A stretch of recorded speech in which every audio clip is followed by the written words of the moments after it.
बिस्मिल्लाहिर्रहमानिर्रहीम और अस्सलाम वालेकुम। 6 दिसंबर और पाकिस्तान में जुमे की सुबह। आज अभी तक की अहम खबरें हैं और मेरा तज्जिया। सबसे पहली खबर आपके सामने अडयाला जेल से रखते हैं, जहां पर इमरान खान ने आखिरकार एक ऐसा ऐलान किया है जिसके झटके बहुत दूर तक और बहुत शदीद महसूस किए जाएंगे और उसके असरात भी मुझे बहुत दूर तक जाते हुए नजर आ रहे हैं।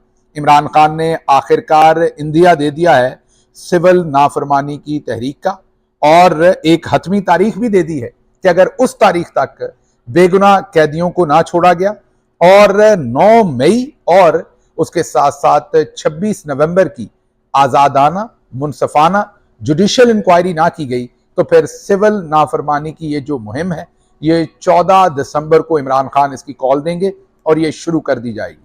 इसके अंदर क्या कुछ हो सकता है ये तो आपको बताता हूं, लेकिन चलते चलते जो कल खबर दी थी उसकी क्लैरिटी दे दूं कि वो जो 5 रुकनी मज़ाकराती कमेटी बनाई थी इमरान खान ने, उसके उन्होंने मैंडेट उनको 2 चीजों का दिया है। एक तो ये कि जो अंडर ट्रायल मासूम कैदी हैं, बेगुनाह कैदी हैं, उनको फौरी तौर पर छुड़वाया जाए, ये पहला मैंडेट है उनका।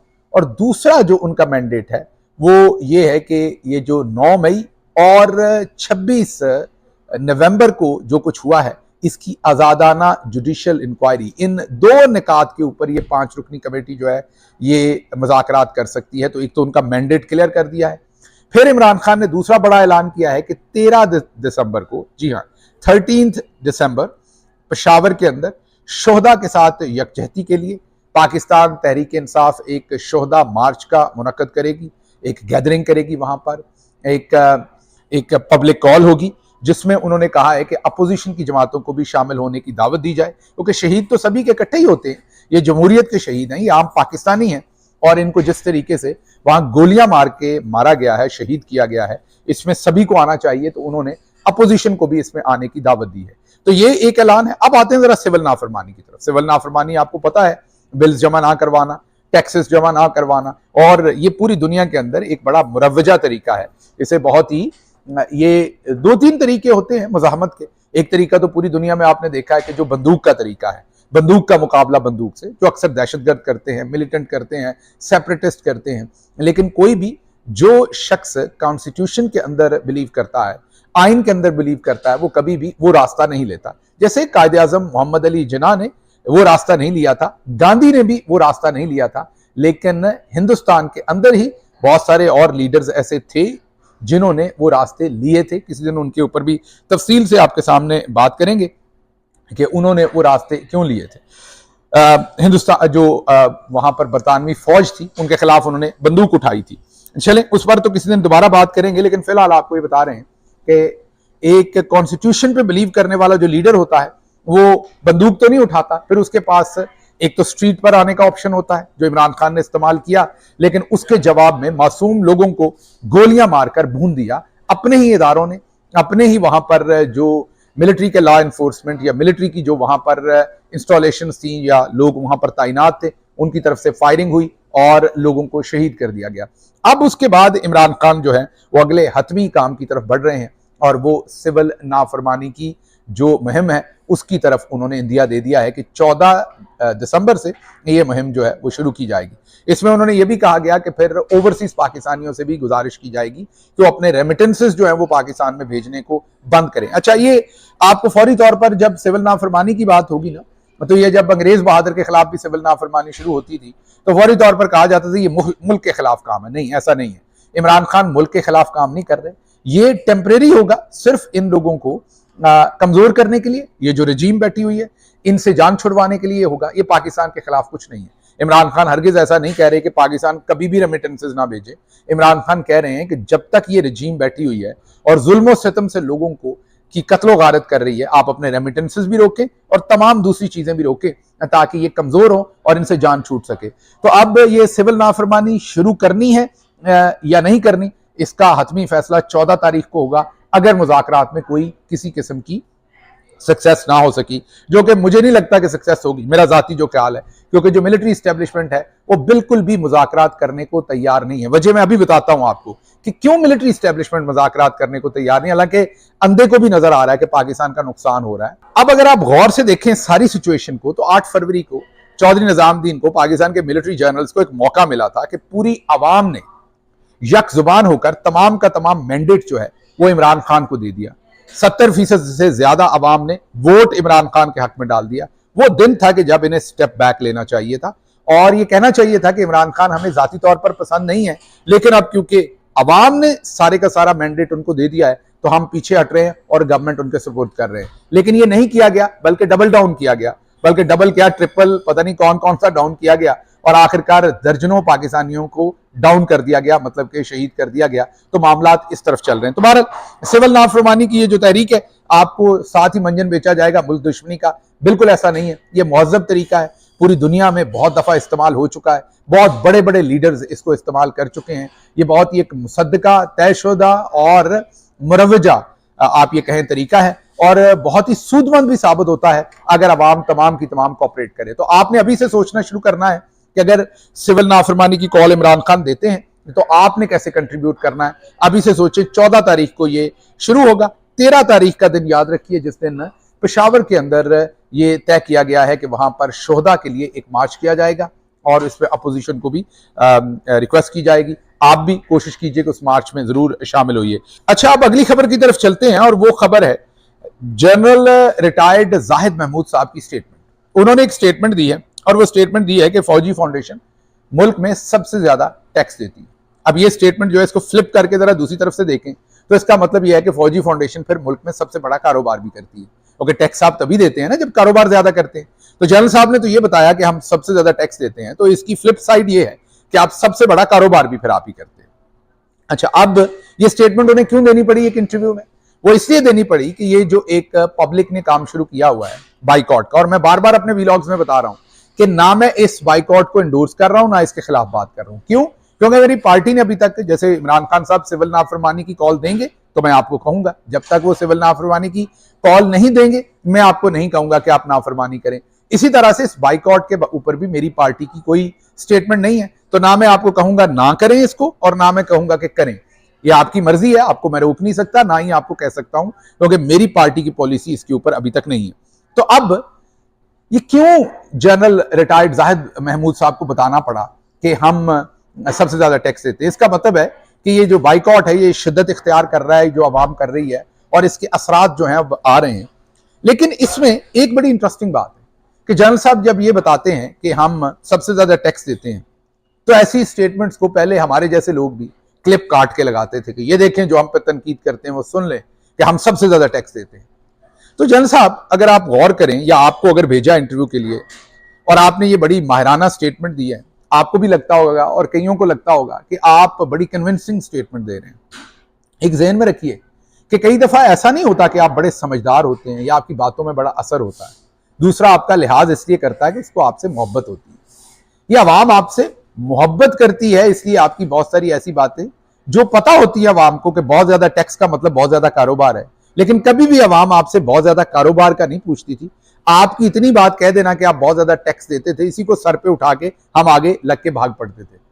तो ये जहन में रखिए कि ऐसा नहीं है कि आप हमसे समझदार ज्यादा है, ये सिर्फ आपसे एहतराम का रिश्ता है। तो आपकी नासमझी की बातें भी कौम जो है बर्दाश्त भी कर जाती है और दरगुजर भी कर जाती है। तो जब वो एतमाद का रिश्ता टूटता है, जब गोलियां चलती हैं, अपने गिरते हैं, तो फिर आपकी समझदारी की बात भी कई दफा लोगों को समझ नहीं आती। तो खुदारा अपने आप को ज्यादा समझदार समझना ना मुझे समझना चाहिए ना आपको समझना चाहिए, बल्कि ये सोचना चाहिए कि रिश्ता किस एतमाद के ऊपर जुड़ा हुआ है, उस एतमाद की बहाली के ऊपर काम करना चाहिए। आगे चलते हैं जी। अब ये काम हो क्यों नहीं रहा, ये आपके सामने रख देते हैं बात। आप सोच रहे होंगे ना कि ये इमरान खान सिविल नाफरमानी तक अब जाने की बात कर रहे हैं, और दूसरी तरफ डी चौक के अंदर मासूम पाकिस्तानियों की कितनी लाशें गिर गई ये किसी को नहीं पता। 12 तो मैयतें मिल गई हैं, जस्दे खाकी मिल गए हैं, अभी तक नहीं पता कि कितने लोगों को शहीद किया गया। क्योंकि अगर मैं नंबर्स की बात करूं तो जो अभी तक प्राइवेटली मेरे सामने नंबर्स आ रहे हैं, जी हां, मैं प्राइवेटली आपके सामने नंबर्स रख सकता हूं, वो मेरे सामने जो नंबर्स आ रहे हैं वो ये हैं कि शहीद जिनकी मैयतें मिली हैं वो 12, जो अरेस्टेड हैं वो 1100, जो जख्मी हैं वो कोई 140 के करीब, जो मिसिंग है वो 138 के करीब, और टोटल ये कोई 1400 के करीब शायद ये नंबर बनता है। अब पता नहीं कि ये जो मिसिंग है, जो मैंने आपको बताया है कि 138 है, और जो जख्मी है 140 के करीब, इनका इनका क्या बनेगा और इनकी सिचुएशन क्या है, इनमें कितने लोग जिंदा होंगे कितने नहीं होंगे तो किसी को नहीं पता। तो ये सब होने के बाद भी मुज़ाकरात की तरफ, बेहतरी की तरफ बात क्यों नहीं जाती? तो वो अगली खबर है। वो खबर है मुनीब फारूक साहब ने, जिनको मैं डिजिटल दलाल कह सकता हूं, क्योंकि डिजिटल नाई कहता हूं तो वो जो नाई हजरात है हमारे वो गुस्सा करते हैं, तो डिजिटल दलाल कह लेते हैं। उन्होंने खबर दी है कि मरियम नवाज ने ये जो बयान दिया है कि मुल्क से सियासी गंद साफ किया जाए, जाहिर पीटीआई को वो गंद कहती हैं और कहती हैं इनको साफ कर दो, कुचल दो, मार दो, सर कलम कर दो। तो ये जो वो बयान दिया है मुनीब फारूक अब हमें बताते हैं कि असल में वो मिलिट्री की तरफ देख रही हैं, असल में वो जनरल आसिम मुनीर और उनके दूसरे जनरल्स की तरफ देख रही हैं, और उनकी मरियम की जो एक्सपेक्टेशन है वो मिलिट्री जनरल से है कि वो ये गंद साफ करके उन्हें देंगे, मीन वो तहरीक इंसाफ का सफाया करके देंगे। ये मैं नहीं कह रहा, ये मुनीब फारूक साहब कह रहे हैं कि जो मरियम नवाज हैं वो मिलिट्री जनरल्स की तरफ देख रही हैं। देख रही का मतलब है कि वो उनसे ये एक्सपेक्ट करती हैं और वो उन्हें कहती हैं कि ये डिलीवर करो मुझे। अब हमें नहीं पता कि मरियम नवाज साहबा इतनी ताकतवर कैसे हो गई, और हमें नहीं पता कि मरियम नवाज साहबा जो हैं वो किस हैसियत में उनकी तरफ देख रही हैं। और जो अगली स्टेटमेंट है वो उससे भी खतरनाक है, और वो ये है कि रियासत उन्हें ओन करती है। और आप ये जान ही चुके हैं कि रियासत किसको कहते हैं ये लोग बार बार, ये आर्मी चीफ को। रियासत फौज आर्मी फौज आर्मी कह दिया, army is chief, chief is army, और फिर आर्मी को रियासत कहते हैं। तो दूसरे लफ्जों में आर्मी चीफ को रियासत कहते हैं। तो वो कह रहे हैं कि आर्मी चीफ या रियासत इन्हें ओन करती है। अब ये हमें समझ नहीं है कि पाकिस्तान में 25 करोड़ लोग हैं, तो सिर्फ मरियम नवाज शरीफ की ओनरशिप ही यहां पर फौज क्यों कर रही है? ये मैं दोबारा नहीं कह रहा, मेरे पे गुस्सा करने की जरूरत नहीं है, ये मुनीब फारूक साहब का बयान है। तो इसलिए मुनीब फारूक साहब से पूछा जाए कि पहले भी lieutenant general retired Naeem Khalid Lodhi साहब ने ये कहा था कि फौज को, उन्होंने डीजी आईएसआई और आर्मी चीफ को कहा था कि मुनीब फारूक जैसे जो लोग हैं इनके मुंह फौरी बंद करवाए जाएं, ये आपसे दुश्मनी कर रहे हैं, दोस्ती नहीं कर रहे। तो इसलिए मैं यहां पर ये कहना चाहता हूं कि ये स्टेटमेंट बहुत ही खतरनाक है। मरियम उनके तरफ किस हैसियत में देख रही है और वो मरियम को किस हैसियत से ओन कर रहे हैं और उनकी स्टेटमेंट को किस हैसियत से ओन कर रहे हैं। तो मुनीब फारूक हमें बताना चाह रहा है कि तहरीक इंसाफ को मरियम के कहने पर, जी हाँ, उनकी स्टेटमेंट का मतलब यह आ रहा है कि तहरीक इंसाफ को मरियम के कहने पर कुचल दिया जाएगा रियासत की तरफ से, मीन मिलिट्री टॉप ब्रास की तरफ से। ये समझ से बाहर है कि ये मामला इतनी दूर क्यों जा रहे हैं, मरियम इतनी इंपॉर्टेंट क्या है, क्या ऐसा जादू है मरियम साहबा या उनकी पार्टी के पास कि उनको ओन भी किया जा रहा है और उनकी स्टेटमेंट्स के ऊपर अमल भी किया जा रहा है। चैंपियंस ट्रॉफी में मोहसिन नकवी साहब ने घुटने टेक दिए हैं। खबर पाकिस्तान में यह दी गई है कि पाकिस्तान का फॉर्मूला एक्सेप्ट कर लिया गया। असल खबर यह है कि हिंदुस्तान ने कहा था कि हमने चैंपियंस ट्रॉफी में पाकिस्तान में आके मैचेस नहीं खेलने, वहां दहशतगर्दी हो रही है, और वो मान लिया गया फॉर्मूला। अब हिंदुस्तान दुबई में, यूएई में ये मैचेस खेलेगा, पाकिस्तान आकर नहीं खेलेगा। पाकिस्तान में एआरवाई के ऊपर खबर चलवाई गई कि पाकिस्तान का फॉर्मूला मान लिया गया है, दो नंबरी करने की कोशिश की गई। हालांकि हकीकी खबर यह है कि मोहसिन नकवी ने पाकिस्तान का इंटरेस्ट वहां पर सरेंडर कर दिया, घुटने टेक दिए मोहसिन नकवी ने, और अब हिंदुस्तान जो है वो चैंपियंस ट्रॉफी में जो पाकिस्तान का हक था वो नहीं देगा और भारत यहां नहीं आएगा, वो जाकर वो मैचेस जो है वो यूएई में खेलेगा। अच्छा जी, अगली खबर जो आपके सामने रखनी है वो बिलावल दुल्हा बनने को तैयार। जी हाँ, ये दुल्हा कोई शादी करने को तैयार नहीं हो गए, वो तो उनका निजी मामला है, जब भी करें ना करें। हम बात कर रहे हैं कि उनको वजीर आजम बनाने की मुकम्मल तैयारी जो है वो कर ली गई है। आप कहेंगे ये क्या हो रहा है?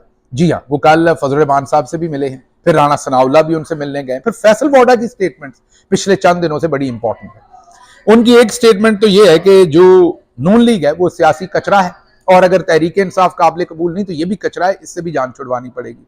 और उससे पहले भी वो कहते रहे कि मुजाहिरीन को रोकना फौज का काम नहीं था, इनकी हुकूमत का था। और दूसरे लफ्जों में कहते रहे कि जो गोली शोली चलाई है वो इन्होंने चलाई है, नून कहती है इन्होंने चलाई। अब दो बातें हो सकती हैं, या तो वाकई ही बिलावल जरदारी को अब वजीर आजम बनाने की कोशिश होगी, को कौमी हुकूमत का शोशा छोड़ा जाएगा, उन्हें वजीर आजम बनाया जाएगा और शहबाज शरीफ से जान छुड़वाई जाएगी, क्योंकि इस्तेमाल कर लिया जितना करना था। ऐसे रिश्तों की इतनी ही उम्र होती है। या फिर ये सब कुछ भी एक ऐसा माहौल क्रिएट करने के लिए किया जा रहा है कि आपकी जो डिस्कशन है, आपका जो फोकस है, वो डी चौक के अंदर जो लाशें गिरी हैं उनसे हटके इस बात पर आ जाए कि बिलावल वजीर आजम बन रहा है कि नहीं बन रहा। बहरहाल इसमें मीटिंग्स जो हो रही हैं वो बड़ी मानी खेज हैं, और इसमें बैकग्राउंड इंफॉर्मेशन जो आ रही है वो भी ये है कि बिलावल अब तैयार है वजीर आजम बनने के लिए, और पूरी कोशिश की जा रही है कि उसको वजीर आजम बनाया जाए। इसलिए इस खबर के साथ हम जुड़े रहेंगे, आपको बताएंगे जो भी इसमें डेवलपमेंट हुई। लेकिन ये जो मुलाकातें हो रही हैं, इन सबसे लग रहा है कि शायद बिलावल की अब तैयारी। अगली खबर कश्मीर से, बहुत ही खतरनाक खबर है। कश्मीर में चौधरी साहब वही तरीका अपनाए हुए हैं जो पाकिस्तान में, वहां भी जोर जबरदस्ती लोगों को रोकने की कोशिश है। अब कश्मीर पूरे में शट डाउन हड़ताल हुई है, पूरे कश्मीर में बाहर निकल के शटअप कॉल दी है।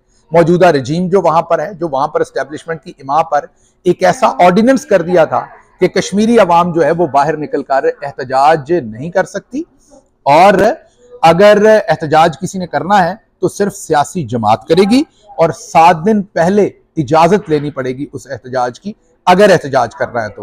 अब अवाम ने इस ऑर्डिनेंस को रिजेक्ट किया और बाहर निकल आई अवाम सारी की सारी। कश्मीर की सुप्रीम कोर्ट ने इस ऑर्डिनेंस को मुअत्तल किया है, लेकिन उसके बावजूद हुकूमत जो है कि इसके ऊपर होश के नाखुन नहीं लेना चाहती, और हुकूमत जो है वो चाहती है कि लोग बाहर ना निकलें। थोड़ी सी मैं हाथ जोड़ के आपसे अपील करूंगा कि पाकिस्तान में तो आप ये हरकतें करते हैं, कश्मीर में ये हरकतें ना करें। आप मेरी मिन्नत समझ लें, आप बलूचिस्तान में भी करते हैं, केपी में भी करते हैं, पंजाब में भी करते हैं, आप सिंध में भी करते हैं। खुदा का वास्ता है गिलगित बल्तिस्तान और कश्मीर में ना करें। एक तो उनकी हैसियत देखें क्या है, मीन जो उनकी आईनी कानूनी इंटरनेशनल हैसियत है हमारे साथ, वो इंडिपेंडेंस की जंग लड़ रहे हैं हिंदुस्तान से कि उन पर जुल्म हो रहा है। इस तरफ आप उन्हें कह रहे हैं कि आप एहतजाज के लिए भी नहीं निकल सकते। आज पूरे कश्मीर ने एक बड़ा सख्त सरजनिश की है जब उन्होंने शटर डाउन हड़ताल की है। बाज आ जाए उनके ऊपर, जो पाकिस्तान के दूसरे सूबों में जुल्म होता है वो वाला जुल्म उन पर ना करें, वो वैसे ही हाथ जोड़ देंगे आपके सामने। तो इसलिए मेहरबानी करें कि थोड़ा सा अकल करें, अकल को हाथ मारें, कश्मीर के अंदर ये वाला अपना काम ना करें, और ना ही ये चलने वाला है। अगली खबर आपके सामने क्विकली रखते हैं, इसके ऊपर हम पंजाबी वीलॉग में ज्यादा डिस्कशन करेंगे तफसील के साथ, लेकिन यहां आपको रख देते हैं कि बाजी मरियम ने पाकिस्तानियों के ऊपर एक एहसान किया है, और उन्होंने ये कहा है कि मैं जो ब्रांड्स है ना वो सिर्फ पाकिस्तानी इस्तेमाल करती है। तो ये जरा लिस्ट एक हम आपको दिखा रहे हैं, इसके ऊपर तफसीली बातचीत पंजाबी वीलॉग में करेंगे, लेकिन ये जरा पाकिस्तानी ब्रांड्स देखें कौन से। हमें तो लगा बाजी जो है वो इचरा से या नीला गुंबद से शॉपिंग करके सारे सूट पहनती, वही जो उस्मा बुखारी ने कहा था 200-300 रुपए वाला जोड़ा बाजी पहनती है, लेकिन बाजी ने कहा मैं पाकिस्तानी ब्रांड्स पहनती हूँ। तो ये जो ब्रांड्स बाजी पहनती हैं ये हम आपको दिखा रहे हैं। आगे चलते चलते आखिर पर आपको खबर ये देंगे कि कल ये कोर कमांडर्स कॉन्फ्रेंस में ये कहा गया, सॉरी फॉर्मेशन कमांडर्स में, कि सोशल मीडिया के ऊपर जो झूठी खबरें हैं उसके ऊपर एक्शन लिया जाए। तो ये 2 खबरें हम आपके सामने रख देते हैं। एक तो ताहिर अब्बास तारण, जिनको कंटेनर से नीचे गिराया गया था, उनका जाली वीडियो बनाकर आपके मिनिस्टर्स और दूसरों ने ट्वीट किया था। एक तो इनके ऊपर देखते हैं कि आप लेते हैं एक्शन, ये जाली खबर थी। और दूसरी आपके सामने याद कीजिए, डीपीओ अटक ने एक पुरानी जाली तस्वीर तहरीक इंसाफ के बारे में दी थी कि असला लेके लोग आए हुए हैं, जो 10 मिनट के अंदर सोशल मीडिया ने दिखा दी थी कि ये जाली है और पुरानी तस्वीर है जिसको तहरीक इंसाफ के खाते में डाल रहे हैं। ये 2 झूठी खबरें प्रमोट करने वाले डीपीओ अटक और उसके साथ साथ जो आपके वजीर हैं सारे, इनके खिलाफ देखते हैं कि आप सोशल मीडिया की खबर लेते हैं कि नहीं। दूसरा, आज आप मरियम नवाज की खबरों को ऑन कर रहे हैं, मरियम नवाज के बयानों को ऑन कर रहे हैं, तो हमने सोचा चलते चलते माजी के झरोकों से नवाज शरीफ का एक बयान पाकिस्तानी फौज के बारे में सुनवा दें, क्योंकि हमने तो अभी तक ऐसी बातें नहीं कही, ना इमरान खान ने, ना उनकी पार्टी ने, ना किसी और पाकिस्तानी ने। हमने तो लाशें उठाने के बाद भी ये बातें नहीं कही जो नवाज शरीफ ने कही थी। सुनिए नवाज शरीफ ने क्या कहा था और मुझे इजाजत दीजिए। ये तो कहानियां ये जर्नैल बनाते हैं ना, जब ये गवर्नमेंट तोड़ते हैं, इलेक्टेड गवर्नमेंट को तहस नहस करते हैं, या किसी प्राइम मिनिस्टर को या वजीर आजम को ये गिरफ्तार करते हैं, तो फिर इस तरह की कहानियां इनको बनाए बगैर फिर इनका काम आगे चलता नहीं है। पाकिस्तान तो मजाक नहीं है, इन जर्नैलों ने मजाक बना दिया। फौज का काम है बैरिक्स में रहना, फौज का काम है पाकिस्तान के फ्रंटियर्स को डिफेंड करना, फौज का काम है अपने प्रोफेशनल मामलात को देखना। फौज का काम मुल्क चलाना तो नहीं है ना। फौज का ये काम नहीं है कि वो पाकिस्तान के एक इलेक्टेड प्राइम मिनिस्टर को अरेस्ट कर लें और उसको जेलों में बंद कर दें, उस पर झूठे मुकदमे बना दें। फौज का ये काम नहीं है कि वो डेमोक्रेसी को एक घर की बांदी बना दे। फौज का ये काम नहीं है कि वो आए दिन कॉन्स्टिट्यूशन को तोड़ दे। फौज का ये काम नहीं है कि कभी वो सदर से इस्तीफा ले, कभी वो चीफ जस्टिस से इस्तीफा मांगे और कभी वो प्राइम मिनिस्टर से इस्तीफा मांगे। तो ये तो सब इन लोगों ने मजाक बनाया है पाकिस्तान को, और जो कि मुझे भी बहुत महसूस होता है। अल्लाह आपका हामी और नासिर हो। पाकिस्तान जिंदाबाद।